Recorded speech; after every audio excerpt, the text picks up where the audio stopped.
क्या जो सतगुरु के भक्तों को परेशान करता है उसको भगवान नहीं बचा सकता? गुरु बेमुख भोगे दुख भारी, ईश्वर से नहीं लागे कारी। जो सतगुरु के भक्तों को परेशान करता है या सतगुरु करता है उसको तो ईश्वर भी, जो भगवान होता है वो भी उसको नहीं बचा सकता। क्या जो सतगुरु की शरण में होता है उसके परिवार के आसपास भूत प्रेत नहीं आते हैं? जो सतगुरु की सेवा करते डाकण भूत प्रेत सब डरते। यानी कि जो सतगुरु की शरण में होता है ना, उसके परिवार के आसपास किसी भी प्रकार की जो भूत प्रेत जितनी भी विपदाएं होती हैं वो उसके पास में नहीं आती है। क्या पुजारी जो देवताओं के ऊपर चढ़ाया प्रसाद खाता है उसका वंश जड़ मूल से खत्म हो जाता है? देवा का भोग पुजारी खावे, देवा का भोग पुजारी खावे, वंश समेत जड़ा मूल से जावे। जो देवताओं का भोग खाता है, जो पुजारी देवताओं के ऊपर चढ़ाया गया भोग प्रसाद को खाता है, उसका वंश तो जड़ मूल से ही खत्म हो जाता है। दर्शकों, बाबा रामदेव जी की पुस्तक 24 प्रमाण में और क्या क्या रहस्यमयी बातें बताई गई हैं, तो देखते रहें भक्ति न्यूज एमपी यूट्यूब चैनल। दोस्तों, आज हम बात करने वाले हैं राजस्थान के प्रसिद्ध लोक देवता रामदेव जी के बारे में। दोस्तों, आपको पता ही होगा कि रामदेव जी को राजस्थान के बहुत सारे लोग उनको भगवान का रूप मानते हैं, विष्णु जी का अवतार मानते हैं। आपने सुना होगा कि रामदेव जी ने एक पुस्तक लिखी है 24 प्रमाण नामक। उस पुस्तक में संत रामपाल जी महाराज जी के जो शिष्य हैं वो दावा करते हैं कि उस पुस्तक में संत रामपाल जी महाराज जी के बारे में बहुत कुछ लिखा है। संत रामपाल जी महाराज जी कहाँ से उनका अवतरण होगा इसके बारे में भी बताया गया है। आइए हमारे साथ में जुड़े हैं एक संत रामपाल जी महाराज जी के शिष्य, इनसे हम जानते हैं कि क्या सच में संत रामपाल जी महाराज जी के बारे में 24 प्रमाण नामक पुस्तक में लिखा गया है। नमस्कार सर। नमस्कार सर। नमस्कार सर, क्या नाम है आपका? सर, मेरा नाम गणेश दास सर।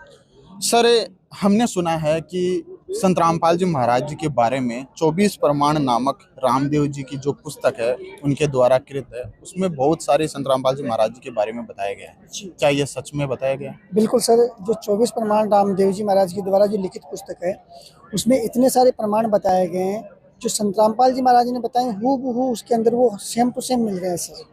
क्या बताया है ऐसा? इसके बारे में कुछ थोड़ा बताइए पुस्तक से। जैसे पुस्तक के बारे में सर मैं आपको बताना चाहूँ कि संत रामपाल जी महाराज ने हर जगह एक पॉइंट रखा है कि सतगुरु सबको करना चाहिए और सतगुरु होना चाहिए। उसके बाद में उसके बारे में अपने जो 24 प्रमाण है उसमें भी ये बात बताई गई है। मैं आपको 24 प्रमाण बताना चाहूँगा। इसके अंदर ये अपने पास में 24 प्रमाण हमारे पास में देख लीजिए आप, रामदेव जी महाराज की। इसमें आपको मैं खोल के दिखाना चाहूँगा सर। इसमें जो पेज नंबर इसका जो 17 है, देखो इसके ऊपर आप देख सकते हो आराम से।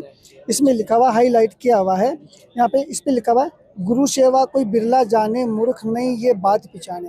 जो सतगुरु होता है ना उसकी सेवा हर कोई नहीं जान सकता है। नीचे लिखा हुआ है गुरु सेवा में विघ्न पड़ावे, उसका कुल तो नरक में जावे। जो सतगुरु की सेवा के अंदर किसी प्रकार का विघ्न उत्पन्न करता है उसका तो पूरा का पूरा कुल नरक के अंदर जाता है।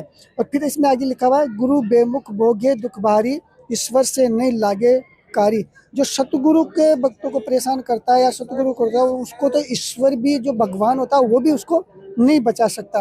और नीचे फिर लास्ट में बहुत अच्छे से लिखा हुआ है जो सतगुरु का लेवे नामा, वो ही पावे अचल आरामा। यानी कि जो मनुष्य सतगुरु से नाम दीक्षा लेकर के भक्ति करेगा वो ही जो मेन जो अपना जो मूल जो स्थान है जिसको अपन सतलोक कहते हैं उसको प्राप्त कर सकता है। और आगे बताया गया सभी ही सतनाम से तरिया, नुगरा नाम बिना ही मरिया। संत रामपाल जी महाराज बताते हैं कि सबसे पहले प्रथम नाम दीक्षा होती है, उसके बाद में सतनाम होता है। और सतनाम में इतना पावर होता है कि जिसको सतनाम मिल जाता है उसके पिछले जन्मों के सारे पाप कर्म कट जाते हैं। और उसके बारे में इसमें भी बताया गया है कि जिसको सतनाम मिला है वही पार हो सकता है, बाकी जिसको सतनाम नहीं मिला है वो तो एज ए नुगरा है। और वो तो बिना सतनाम के, मतलब नुगरा का मतलब है यानी कि वो बिना ऐसे ही उसकी मुक्ति हो नहीं सकती, उसको नरकों को भोगना ही पड़ेगा। और फिर अपन अगर इसमें आगे देखते हैं सर, पेज नंबर इसके ऊपर 18, इसमें देखो साफ साफ लिखा हुआ है जम का दूत नेड़ा नहीं आवे, जा सतगुरु का नाम सुनावे। जो सतगुरु की सेवा करते डाकण भूत प्रेत सब डरते। यानी कि जो सतगुरु की शरण में होता है ना उसके परिवार के आसपास किसी भी प्रकार की जो भूत प्रेत जितनी भी विपदाएं होती हैं वो उसके पास में नहीं आती है। आगे बताया जंतर मंत्र जादू टोना, गुरु भगत के कुछ नहीं होना। गुरु भगत की महिमा बारी, क्या समझे नुगरा नर नारी। गुरु भगत को सतगुरु बेटा, धर्म राय का लेखा मेटा। यानी कि उसके जंतर मंत्र जादू टोना ये किसी प्रकार का वो असर नहीं करता है। और बहुत अच्छे से इसमें बताया गया है कि जो सतगुरु का शिष्य होता है उसका जो लेख होता है उसको तो धर्मराज भी नहीं मिटा सकता। आगे इसमें एक चीज़ और बताइए कि सतगुरु भक्त सतलोक सिधावे, धर्मराय जी सामा आवे, गुरु भक्त सबका सिर ताज, उसका सब देवा पर राज। यानी कि जो सतगुरु की शरण में होता है उसको तो धर्मराज खुद लेने के लिए आता है। और इसमें आगे ये बताया गया है कि जितने भी इस पृथ्वी पर देवी देवता है, सतगुरु की शरण में जो भगत है उसके पूरे देवी देवता उसके और उसके परिवार की सुरक्षा करते हैं सर। सर आपने एक मंत्रों के बारे में बात की थी और संत रामपाल जी महाराज जी के भगत बताते हैं कि 5 नाम के बारे में भी इसमें कुछ बताया गया है, इसके बारे में बताइए सर। सर ये जो 24 प्रमाण है, इस 24 प्रमाण के अंदर इसमें पेज नंबर 28 के ऊपर आप देख सकते हो, यहाँ पर बहुत 5 नाम से संबंधित इसमें साफ साफ लिखा हुआ सर कि देखो यहाँ पे लिखा हुआ 5 शब्द की कर स्तुति पाचे भक्ति लाया, 5 शब्द बिना रासे परसी यो 84 पाया। यानी कि जब तक इंसान को सतगुरु से 5 नाम का 5 जो मंत्र होते हैं उनका जाप नहीं मिलेगा तब तक उसकी ये लक 84 नहीं छूटेगी। अपने शरीर के अंदर संत रामपाल जी महाराज ने साफ साफ प्रमाणित सहित बताया, अपने शरीर के अंदर 5 कमल है, उसमें एक कमल के अंदर ब्रह्मा अपनी पत्नी के साथ में बैठे हैं, विष्णु जी दूसरे कमल में अपने पत्नी के साथ बैठे हुए हैं और भगवान शंकर अपनी पत्नी के साथ तीसरे कमल में बैठे हुए हैं। एक कमल के अंदर माता दुर्गा जो है वो बैठी हुई है, एक कमल में गणेश जी बैठे हुए हैं। ये 5 कमल हो गए, ये 5 ही देवता मुख्य हैं। जब तक इन 5 देवताओं के 5 मंत्र बराबर रूप से एक कोर्स के रूप में अपन नहीं करेंगे तब तक वो इंसान इस लक 84 से पार नहीं हो सकता। ये प्रमाण अपने इस जो 24 प्रमाण है इस पुस्तक के अंदर बताया गया है सर। सर आप मंत्रों के बारे में बात करते हैं, लेकिन कौन सा गुरु हो जिससे ये मंत्र लिए जा सकते हैं, इसके बारे में भी इस पुस्तक के कुछ लिखा है या कुछ बताया गया है, बताइए सर। देखिए सर, इस पुस्तक के बारे इसी पुस्तक में गुरु है उसके बारे में साफ साफ बताया गया है। इसमें पेज नंबर 65 के ऊपर है सर, आपको दिखाना चाहूँगा मैं। पेज नंबर ये 65 आ गया सर। इसमें देखो जो सतगुरु आएगा ना उसके बारे में साफ साफ इसमें लिखा हुआ कि नगर कोट ने जाट काशी, मुख बंद हाँक कवि गुणगासी, जिनके घर बड़ भीम जी आसी, जत सत न्याव आप ही करासी। नगर कोट ने जाट काशी यानी कि वो जो संत होगा, वो जो सतगुरु होगा वो जाट जाति के अंदर आएगा। और वर्तमान में संत रामपाल जी महाराज एक जाति जो उनकी वो जाट ही है और वो कवि का मतलब है यहाँ कबीर देव जी से लिया गया है और एक कवि के रूप में कबीर देव जी के वो गुण गा रहे हैं। हर जगह ये बता रहे हैं कबीर परमात्मा की वो भक्ति बता रहे हैं। और नीचे साहब इसमें और भी नीचे लिखा हुआ कि सारी की सारी जितने भी यहाँ पर ये सब के सब उसके गुण गाएंगे, कबीर परमात्मा के गुण गाएंगे और कबीर परमात्मा की भक्ति करने के बाद में इस जीव को यहाँ से मुक्ति मिल सकती है सर हम आपसे ये जानना चाहते हैं कि अगर मान लो रामदेव जी ने सतगुरु के बारे में बताया गया है, लेकिन फिर भी उनके मंदिर बने हुए हैं, वहाँ पे पुजारी है और वो सभी को वहाँ पे बुलाने के लिए आह्वान करते रहते हैं, तो फिर उसके बारे में बताइए सर। देखिए सर, मंदिर तो हिंदुस्तान में नहीं ऑल वर्ल्ड में हर जगह बने हुए हैं, लेकिन ये जो रामदेव जी की जो 24 प्रमाण है ये उनके बारे में बहुत कुछ कहती है और ये प्रमाण से आज अपन देख भी सकते हैं। इसमें पढ़ने से पहले मैं आपको ये चीज़ बताना चाहूँगा कि जहाँ भी मंदिर बने हुए हैं वहाँ पर जितने भी पुजारी उनकी सेवा कर रहे हैं उनका परिवार आज दिन तक मेरी नज़र में तो मैंने कहीं सुखी नहीं देखा। हाँ, हो सकता है उनके पास पैसा बहुत कुछ आ रहा है, सारी संपत्ति है, लेकिन वो कहीं ना कहीं आंतरिक रूप से मानसिक रूप से परेशान है। और उसका प्रमाण ये भी कहती है, इस पुस्तक में भी साफ साफ लिखा हुआ है, मैं आपको पढ़ के सुनाना चाहूँगा सर कि देवा का भोग पुजारी खावे, देवा का भोग पुजारी खावे, वंश समेत जड़ा मूल से जावे। जो देवताओं का भोग खाता है, जो पुजारी देवताओं के ऊपर चढ़ाया गया भोग प्रसाद को खाता है, उसका वंश तो जड़ मूल से ही खत्म हो जाता है। ये रामदेव जी ने साफ साफ लिखा हुआ है। और नीचे और बताया गया है कि दीनों दान गरा में राखें, जिनकी वस्तु किस विध पाके। और जो दान मंदिरों के अंदर दिया जाता है देवताओं के नाम पर, उनको ये पुजारी घर पे ले जाते हैं, उनकी तो बहुत बुरी कंडीशन बताई गई है। तो रामदेव जी भी इस चीज़ के लिए मना कर रहे हैं, लेकिन आज संत रामपाल जी महाराज भी ये की बात पे जोर दे रहे हैं कि जो भी जितने भी जो मंदिर वगैरह जहाँ भी अपन ये सारे कर रहे हैं ये गलत साधना है, इसको अपने को नहीं करना चाहिए। और उसको ये 24 प्रमाण भी बताती है सर।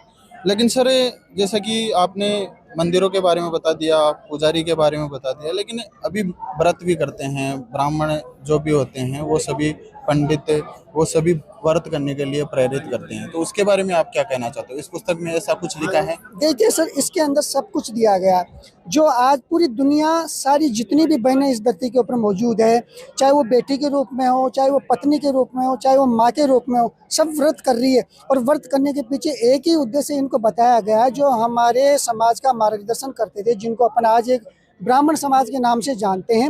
वो ये कहते थे कि व्रत करने से आपको मुक्ति मिलेगी, आपको ये लाभ होगा, वो लाभ होगा। और इन व्रतों के अंदर जो एकादशी है, उसका व्रत सबसे इम्पोर्टेंट बताया गया है। लेकिन उसके विरोध में ये जो संत रामपाल जी महाराज ने भी काफ़ी सारी चीज़ें बताई हैं। और ये जो 24 प्रमाण है, ये आपको दिखाते हैं। ये क्या करिए, इसमें साफ लिखा हुआ है कि 11 राखो गाड से प्रत्यक्ष जापे काल, व्रत करे भूखा मरे जीव पड़े जंजाल। जो 11 का व्रत करता है, उसको ये काल भगवान, वो 11 का व्रत चाहे कितना ही करे, लाख बार करोड़ बार, तो भी ये काल भगवान उसको नहीं छोड़ेगा। ये काल भगवान उसको लेकर के जाएगा। काल भगवान के सामने 11 का व्रत कोई महत्व नहीं रखता। वो नीचे लिखा है कि व्रत करे भूखा मरे जीव पड़े जंजाल। व्रत करने से जीव भूखा रहेगा, परेशान होगा। इसका मतलब ये होता है कि व्रत करने से किसी प्रकार का कोई लाभ नहीं है। ये साफ साफ रामदेव जी महाराज इसमें प्रमाण सहित बता रहे हैं। और ये चीज़ अपने को करनी भी नहीं चाहिए, क्योंकि अपने शास्त्रों में सब कुछ लिखा हुआ है। संत रामपाल जी महाराज भी इसका, संत रामपाल जी महाराज के जितने शिष्य हैं, जो संत रामपाल जी महाराज ने ज्ञान बताया, प्रमाण सहित बताया। हम भी ये सारी चीज़ें पहले करते थे, एकादशी का व्रत करना, सब तरह से सारे व्रत करना। लेकिन आज जब से हमें ज्ञान हुआ, हमने ये चीज़ें बंद कर दी है और आज हम एकदम सुखी और संपन्न है सर। लेकिन सर अभी तो कलयुग चल रहा है, इसमें ऐसी भक्ति करना तो मुश्किल हो गया है। इसके बारे में कुछ बताना चाहोगे? देखिए सर, अभी कलयुग चल रहा है, लेकिन भविष्यवाणियाँ ये कहती है कि कलयुग के अंदर जो भक्ति है वो बहुत ही आसान तरीके से कम समय में करके अपन पार हो सकते हैं। और उसमें ये जो आज अपन बात ही इसी की कर रहे हैं, तो अपन इसी टॉपिक के ऊपर ज़्यादा बोलेंगे। 24 प्रमाण है। इस 24 प्रमाण में देखो क्या लिखा हुआ है कि हर आसी हरियाणे तोरण रंगरी रीत चुकासी, सुंदर खाती अगम बासिया जुग चौथा में होशी। जो हरि है, हरि मतलब जो भगवान है, वो हरियाणा के अंदर आएगा और जाट जाति में आएगा। और हरियाणा के अंदर संत रामपाल जी महाराज आए हुए हैं और जाट जाति में आए हुए हैं। और वो आगे बता रहे हैं कि सुंदर खाती अगम बासिया जुग चौथा में होशी, यानी कि जो चौथा युग है, सतयुग, त्रेता युग, द्वापर और कलयुग। कलयुग का ये 5532वां 33वां साल चल रहा है। संत रामपाल जी महाराज ने जो ये भी बताया कबीर सागर से कि जब 5505 साल बीत जाएंगे, उस समय इस कलयुग के अंदर सतयुग जैसा माहौल होगा। और वो संत हरियाणा के अंदर आएगा, जाट जाति के अंदर आएगा। और वो आज खुद स्वयं संत रामपाल जी महाराज है सर। तो आप क्या कहना चाहते हो कि क्या संत रामपाल जी महाराज ही वो पूर्ण संत है? बिल्कुल सर, संत रामपाल जी महाराज ना एकदम पूर्ण संत है। और वो सारे शास्त्रों के आधार पे उन्होंने पूरी भक्ति विधि बताई है, प्रमाणित विधि संत रामपाल जी महाराज एज ए टीचर हैं, सतगुरु हैं। और उनकी बताई भक्ति विधि से इस संसार को ही नहीं, पूरे विश्व को, ऑल वर्ल्ड को मुक्ति मिलेगी सर। और संत रामपाल जी महाराज ने एक चीज़ और विशेष तौर से बताई है कि जो वेद है, जो 4 वेद है, उनके अलावा एक सूक्ष्म वेद और है। उसके बारे में मैं आपको इसमें बताना चाहूँगा सर। इस पुस्तक के अंदर है, उस सूक्ष्म वेद में कम्प्लीटली ये सारी चीज़ें बताई गई है।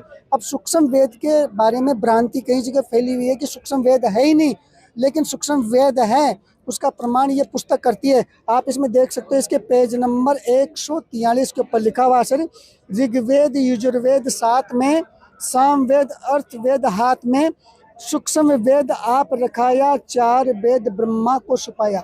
यानी कि ऋग्वेद, अथर्ववेद, यजुर्वेद, सामवेद, ये 4 वेद है। इसके अलावा जो सूक्ष्म वेद है, ये इस काल भगवान ने गुप्त रखा था। और उस सूक्ष्म वेद के बारे में संत रामपाल जी महाराज ने खुलासा किया है। और उस सूक्ष्म वेद को पढ़ने के बाद में अपने को यह पता चल जाता है कि आखिरकार मनुष्य जन्म क्यों मिला है, आत्म कल्याण क्या है और परमात्मा कल्याण क्या है। इस सिस्टम से संत रामपाल जी महाराज ने एक एक कड़ी जोड़ करके, यहाँ पर आप देख सकते हो जिस प्रदर्शनी में अपन खड़े हैं, पूरे विश्व के सारे यहाँ पर ग्रंथ रखे हुए हैं। तो इनमें ये बताया गया है कि आप जब तक सतगुरु की शरण में नहीं जाओगे, तब तक आपकी मुक्ति होना असंभव है।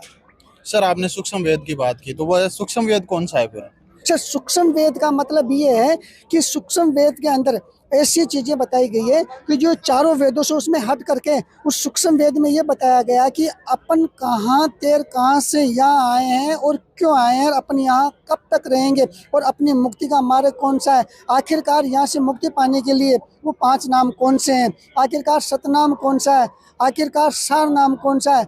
जो संत प्रथम नाम के साथ में 5 मंत्रों का जो जाप बताएंगे, उसके बाद में सतनाम बताएंगे, जो सार नाम बताएंगे, वो इस सच्चा संत है। इनके बारे में डिटेल से कबीर सागर में साफ साफ लिखा हुआ है सर। अगर आपको ज़्यादा नॉलेज लेना तो आप कबीर सागर पढ़ सकते हो, जो आज के 450 साल पहले वो लिखी गई थी सर। यस सर, आपने बता दिया कि सूक्ष्म वेद के बारे में बता दिया, लेकिन अगर जो रामदेव जी के भगत हैं वो उनको भगवान मानते हैं, वो कैसे मानेंगे कि आज के समय में केवल संत रामपाल जी महाराज जी है, क्योंकि वो तो अपने भगवान की तरफ ज़्यादा अग्रसर होंगे। देखिए सर, संत रामपाल जी महाराज ने ये बताया है और रामदेव जी को सारे के सारे एज ए भगवान के रूप में पूज दिया, सब देख रहे हैं। लेकिन रामदेव जी महाराज ने जो ये पुस्तक लिखी है, इस पुस्तक में उन्होंने साफ साफ ये लिखा है कि रामदेव जी महाराज को खुद कबीर परमात्मा मिले थे और उन्होंने ये बताया था कि खुद परमात्मा कलयुग में आएंगे और तीर्थ व्रत सारे झूठे हैं और उनको जो सच्चा संत है उसकी शरण में जाना ही पड़ेगा। ये जितने भी रामदेव जी महाराज को मानने वाली जो आत्माएं हैं, उनको इस पुस्तक को गहराई से पढ़ना चाहिए। अगर वो इस पुस्तक को पढ़ लेंगे तो वो दर दर जहाँ पर भटक रहे हैं अपने आत्म कल्याण के लिए, उस मार्ग को छोड़ करके वो संत रामपाल जी महाराज की तरफ अपना ध्यान आकर्षित करेंगे सर। सर, आपने एक बात बोली तीर्थ व्रत सभी जुटे हैं, तो ऐसा कैसे हो सकता है? सर, तीर्थ व्रत के बारे में आपको ये बताना चाहेंगे कि जो अब तक हम करते आ रहे थे उनका प्रमाण हमें कोई से शास्त्र के अंदर नहीं मिला है। जब जो शास्त्र में प्रमाण ही नहीं है तो वो तो झूठा ही हुआ सर। अगर शास्त्र में कोई प्रमाण मिलता है तो उसको हम सच मानते हैं। और ये जो शास्त्र हैं ये संत रामपाल जी महाराज ने नहीं लिखे, ये तो युगों पहले लिखे हुए हैं और आज हम पूरा समाज इसका मार्गदर्शन लेकर के हम आगे बढ़ते हैं। हमने पहले इनको खोल करके नहीं देखा था, लेकिन आज हमने इनको खोल करके देख लिया। इनको खोलने के बाद में पता चला है कि हम जो रास्ता हमने चूज कर रखा था वो एकदम रॉन्ग था, गलत था, और आज हम सही डायरेक्शन के अंदर संत रामपाल जी महाराज के माध्यम से, वो हमारे सच्चे गुरु हैं और उनके माध्यम से आज हमने सही दिशा चूज की है सर। तो अब आखिर में आप हमारे दर्शकों को क्या कहना चाहते हैं? सर, जितने भी भाई बहन आज इसको देख रहे हैं उनसे मैं हाथ जोड़ के निवेदन करना चाहूँगा कि आप प्लीज़ एक बार संत रामपाल जी महाराज के द्वारा जो लिखित पुस्तक ज्ञान गंगा है, जीने की राह है, गीता तेरा ज्ञान अमृत है, इनमें से एक पुस्तक को एक बार आप पढ़िए। उसके अंदर मुश्किल से 250 से 300 पेज है, उसमें हर प्रमाण को बहुत ही अच्छे तरीके से बताया गया। जब आप इसको पढ़ेंगे तो आप वेदों को देखेंगे, पुराणों को देखेंगे, और पुराणों में जब वो बात सत्य मिलेगी तो आपको ये पता चल जाएगा कि अपन कौन सी तरफ जा रहे हैं और रास्ता कौन सा सही है सर। तो निवेदन ये रहेगा कि उनको पढ़ने के बाद में जब उनको लगे कि हाँ आखिरकार संत रामपाल जी महाराज जी सच्चे संत हैं, तो अपनी एक श्वास को गवाए बिना उनको तुरंत संत रामपाल जी महाराज का जो रास्ता बताया गया है, जिनके ये सच्चे गुरु हैं, इनकी शरण में आकर के अपनी मुक्ति करवानी चाहिए सर। अपने शास्त्रों को एक बार जरूर देखना चाहिए। सारे के सारे इंसान, सारी जनता आज पढ़ी लिखी है, आज किसी को कोई मूर्ख नहीं बना सकता। तो आप एक बार प्लीज़ हमारा निवेदन है, ये प्रमाण देखिए और अपने आप को तोलिए कि आखिरकार हम कौन सी दिशा के अंदर जा रहे हैं सर। धन्यवाद सर। Thank you sir. तो जैसा कि दर्शकों आपने देखा कि जो भी आज के समय में जो भी भ्रांतियां थी संत रामपाल जी महाराज जी को लेकर के 24 प्रमाण में ये लिखा है, आज हमने यहाँ पर पूरा प्रूफ सहित यहाँ पे बताया है कि जो भी संत रामपाल जी महाराज जी के बारे में बताया है वो एकदम प्रूफ सहित है। दर्शकों, आपकी इस वीडियो के बारे में क्या राय है कमेंट सेक्शन में जरूर बताएं। यदि आप इस चैनल पर पहली बार आए हो तो वीडियो को लाइक करें, चैनल को सब्सक्राइब जरूर करें। धन्यवाद।